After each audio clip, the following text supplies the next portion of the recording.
You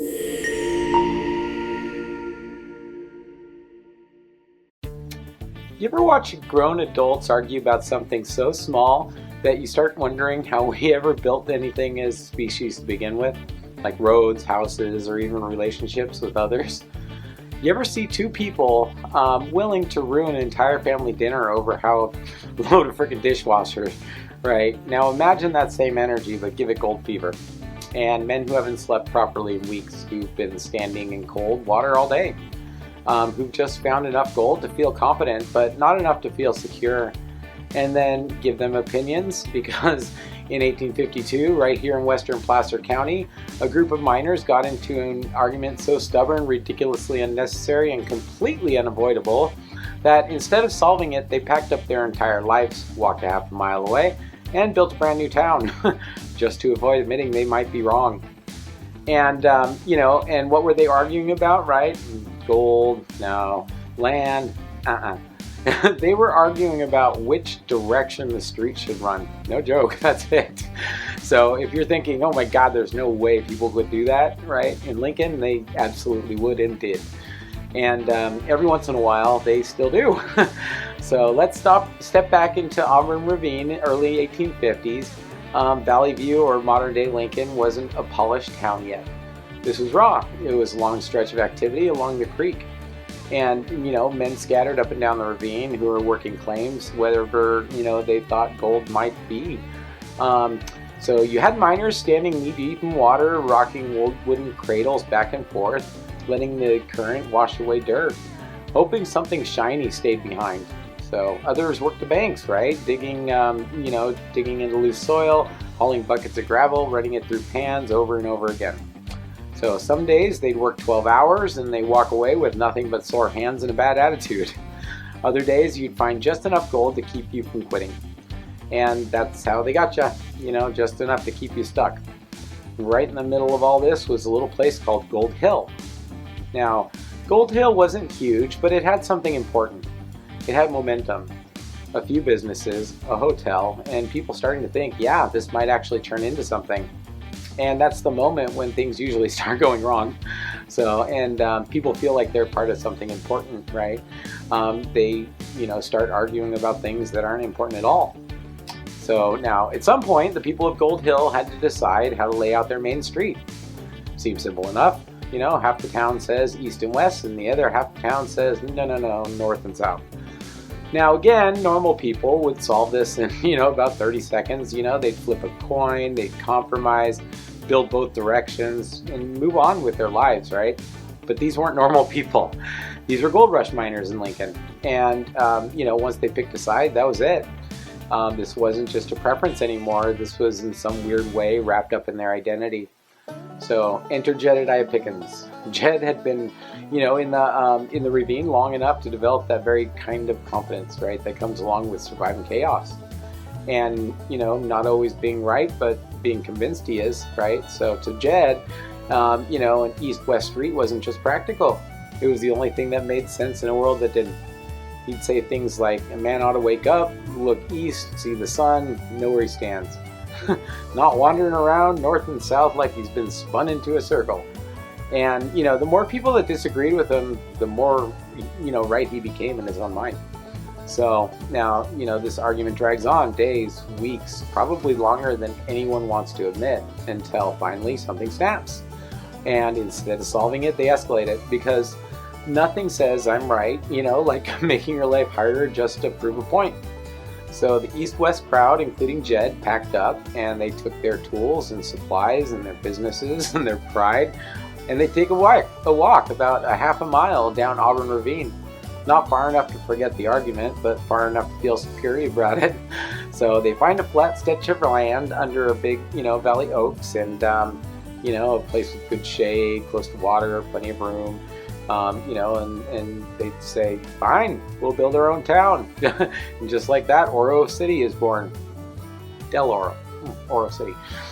Not from opportunity, but from attitude.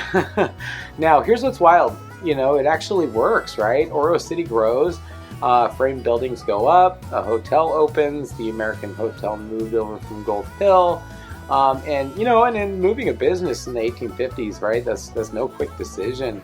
That's hauling lumber, furniture, supplies over uneven ground, you know, with animals that probably also thought it was a terrible idea. So all because of a street, and yet people showed up. Trade happened.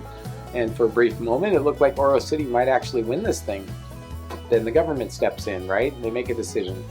They put the first post office in western Placer County in Oro City. And that's when things go from ridiculous to legendary. Because now the smallest, most stubborn town in the area becomes the center of communication. So enter Elijah P. Wainwright, okay, postmaster, a man who thought he was getting a calm, respectable job. But instead, he becomes the referee in a never-ending argument. Now, here's, you know, something important, right? Early post offices weren't just for mail. They were social hubs, news centers, gathering places, right? So, which meant Elijah's office wasn't quiet. It was chaos. People arguing, complaining, refusing to accept directions, literally and emotionally. So, mail addressed like to the bakers near Sensible side of town, or to Jim, not the one surrounded by idiots. And Elijah, you know, has to deliver that mail. So you can almost hear him thinking, I should have earned a different trade.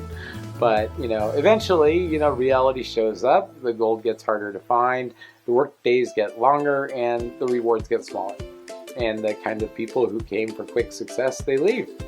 So Virginia Town starts pulling people west, better opportunities, more stable ground. And slowly Oro City fades away. Gold Hill too, but somehow the argument stuck around, because nothing lasts longer than a bad argument, except maybe the memory of one. So by around 1860, people start calling the place something new. They started calling it Mugginsville, which basically means town of fools. So, you know, and from the outside, yeah, it kind of looked that way. But, you know, here's what people missed, right? While everyone else was arguing, leaving, giving up, someone else showed up. Chinese miners. And they worked differently. They didn't chase big wins. They reworked what was left behind carefully, patiently. Running water through long sluices, sorting gravels that others had thrown away. Finding gold in places everyone else had decided were empty. So one of them we'll call Lin Wei. And you know, Lin doesn't argue, right? He doesn't complain. He doesn't care who is right. He just keeps working. So now picture this, right? Jed, older now, still explaining directions like the debate never ended, and still absolutely convinced he was right. And Lin Wei walks by and, you know, walks right past him and on his way back from the ravine, and Jed looks at him and says, you're going the wrong way, right? And Lin just smiles, nods, and keeps walking, you know, because at that point he doesn't need directions. So let's do a reality check, right? What's fact, what's fiction? So here's what we actually know. Oro City was founded in 1852, just west of Gold Hill, likely because of a disagreement about street direction. It did grow quickly, and it did receive the first post office in western Placer County in 1853. That post office moved to Virginia Town in 1858 as the population shifted west. By around 1860, the name Mugginsville appears, right? We didn't make that up. People were really calling it Mugginsville. And Chinese miners did move in, successfully working the leftover gold. So the characters we followed, those are ours, right? But the story part is real, because in the end, it didn't matter which way the street ran, east, west, north, south. None of that decided who made it, what mattered, what you know, who was, you know, kept going and who else stopped. So if you ask me, you know, the only real fools were the ones so busy trying to be right, you know, they missed what was sitting right in front of them. And truly, that might be the most modern part of this whole story. So before we wrap up, I want to give a huge shout out to the Lincoln Area Archives Museum. These incredible folks keep our town's history alive. Every map, every newspaper clipping, every folder packed with stories just like this one. If you've never been in, you're missing out. So thanks for watching another Strange Stories of Lincoln. Keep your eye out for the next episode. If you like this one, share it on YouTube with someone who cares about our town or simply likes storytelling. As always, I'm Mike Crossfield, a local business owner trying to build a better Lincoln together. Thank you. Good night.